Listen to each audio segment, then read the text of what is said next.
So I thought I would tell you this little story about Chogyam Trungpa Rinpoche and my very first one-on-one interview with him. So this interview occurred during the time when my life was completely falling apart. And I went there because I wanted to talk about the fact that I was feeling such a failure and so raw. But when I sat down in front of him and he said, "How is your meditation?" I said, "Fine." And then just started cha-cha-cha-cha-cha, just superficial chatter until he stood up and said, "It's very nice to meet you," and started walking us towards the door. So in other words, the interview was over. And so at that point, realizing that it was over, I just blurted out my whole story, My life is over, I've hit the bottom, I don't know what to do, please help me, you got any advice, And so here's the advice he gave me.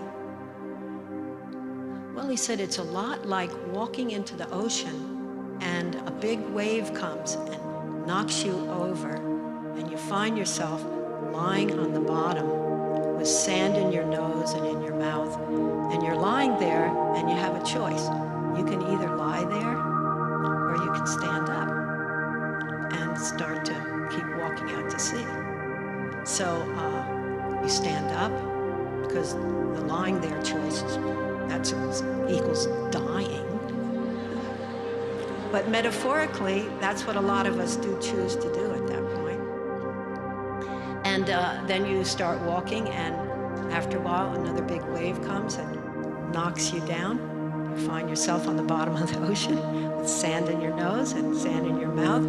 And again, you have the choice to lie there or to stand up and keep walking forward. So the waves keep coming, he said, and you keep cultivating your courage and bravery and sense of humor to relate to this situation of the waves, and you keep getting up and going forward. And he said, and this was his advice to me, he said, after a while, it will begin to seem to you that the waves are getting smaller and smaller, and they won't knock you over anymore.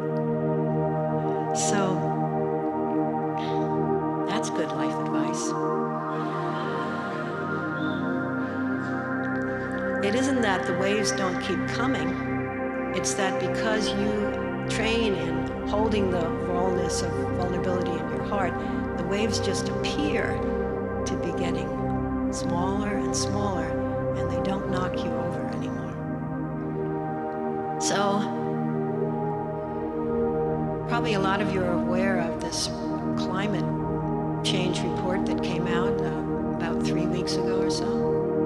And bipartisan climate change report, and it said three main things. One, climate change is really happening for the doubters. Two, there are a lot of things we can do to help it not get worse. Three, there are some things that are not fixable. So you're entering into a world where there's a lot of things that aren't fixable, whether they're at the level of climate change or things that happen to you in your life. And so this teaching on fail, fail again, fail better could come in really handy when you begin to feel knocked down by these great big waves, and you begin to train in holding the vulnerability, the rawness of vulnerability in your heart, knowing that, first of all, maybe it is the beginning of something really fresh and